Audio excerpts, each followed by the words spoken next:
आज मस्त मुलांसाठी आणि माझ्यासाठी मी इथं तंदुरी बर्गर बनवलेत आणि एकदम हेल्दी व्हर्जनमध्ये. खूप सोपी रेसिपी आहे. तुम्हीही हे बर्गर नक्की ट्राय करू शकता.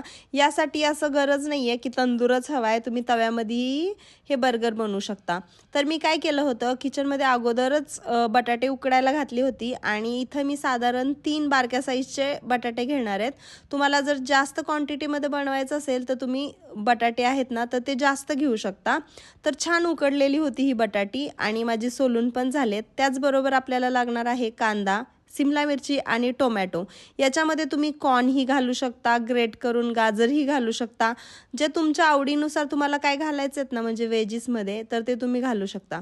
आणि हे चिरताना एकदम बारीक चिरायचं आहे. मग बारीक हाताने चिरत बसण्यापेक्षा मला असं वाटलं की आता आहे चॉपर तर त्याचा यूज करूयात, कारण क्वांटिटी कमी आहे. त्यामुळं मी सगळं म्हणजे कांदा, सिमला मिरची आणि टोमॅटो पण सगळं एकत्रच चॉप करायचं ठरवलं, म्हणजेच बारीक केलं एकत्रच, कारण क्वांटिटी कमी आहे ना, त्यामुळे छान असं बारीक होईल. नाहीतर तुम्ही एक एक करून पण ह्या गोष्टी बारीक करू शकता किंवा एकदम बारीक साईजचं चिरू शकता. पण अशा गोष्टी ना, म्हणजे काही किचनमध्ये असतील ना तर त्याचा पण कधीतरी यूज झाला पाहिजे. मी कधीच यूज करते, रेग्युलर तर काही यूज होत नाही. म्हणून एकदम बघू शकता तुम्ही, खूप छान असं बारीक झालेलं आहे. पण पहिल्यांदा काय करायचं आहे आपल्याला, हे बटाटे आहेत ना स्मॅश करून घ्यायचेत. तुम्ही किसूनही घेऊ शकता, म्हणजे छान असं एकदम स्मॅश झाले पाहिजेत. आता हे सगळं जे सिमला मिरची, कांदा, टोमॅटो आहे ना, हे याच्यामध्ये घालायचं आहे. त्याचबरोबर आपल्याला घालायचं आहे टोमॅटो केचप, पिझ्झा सॉस घातलेला आहे जो की ऑप्शनल आहे, मियोनीज घालायचं आणि स्पायसेसमध्ये मी इथं ॲड केलेलं आहे चिली फ्लेक्स, त्याचबरोबर ऑरिगॅनो. आणि जर तुम्हाला थोडंसं तिखट हवं असेल ना तर तुम्ही लाल मिरचीची पूडही घालू शकता. मी इथं थोडीशी काळी मिरीची पूड पण घातलेली आहे, याने पण छान असं तिखट होतं. आणि जर लाल मिरचीची अजून तिखट हवं असेल तर नक्कीच घालू शकता.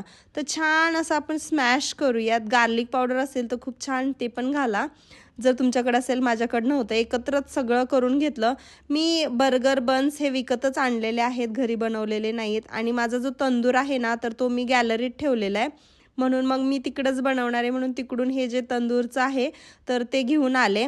आता हे जे बन्स आहेत तर ते डायरेक्ट होते पूर्ण, म्हणून मला याला चाकूनी कापून घ्यायचं आहे. म्हणजे डायरेक्ट कापलेले पण बन घेऊ शकता, उलटं कापलेले छान एकदम साईज सेम टू सेम कापलेली असते. घरी कापायचं म्हटलं की थोडंसं म्हणजे असे खालीवर होतात आणि दिसताना ते व्यवस्थित दिसत नाही. बरं असो. तर इथं तुम्हाला जर चटणी वगैरे लावायची असेल, अजून देसी तडका द्यायचा असेल तर ग्रीन चटणी पण लावू शकता, किंवा अजून खाली मियोनीज म्हणजे किंवा केचप हे पण लावू शकता.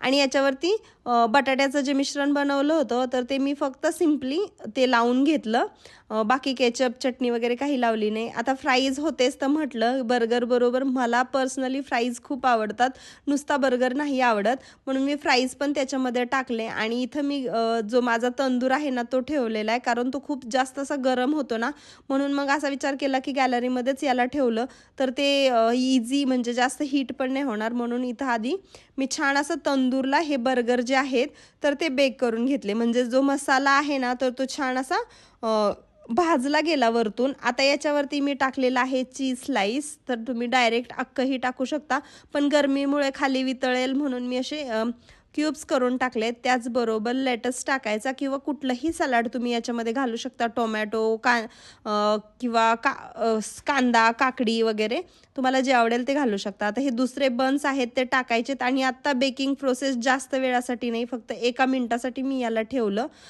कारण वरतून पण याची हीट होते ना, म्हणून ते वरतून पण असं करपत होतं. तुम्ही पाहू शकता वरतून छान असा कलर आलेला आहे. फ्राईज पूर्णपणे माझे इथे शिजलेले नव्हते, पण बर्गर आहेत ना अजून जास्त वेळ ठेवले असते तर ते पूर्ण करपले असते, म्हणून मी इथं काढून घेतले आणि खूप टेस्टी झाले होते. तुम्ही बघितलंच असेल, याच्यामध्ये 1% पण, म्हणजे 1% पण ऑइल गेलेलं नाही किंवा असं फ्राय केलेलं नाही. तुम्ही हे बर्गर तव्यामध्ये पण करू शकता. फ्राईज आहेत ते मी अजून बेक करायला ठेवले आणि किती सुंदर दिसतात. जेवढे सुंदर दिसतात आहे ना त्यापेक्षा टेस्टी होते हे बर्गर. आणि मुलं तर खुश, कारण अशी कधीतरी पार्टी झालीच पाहिजे.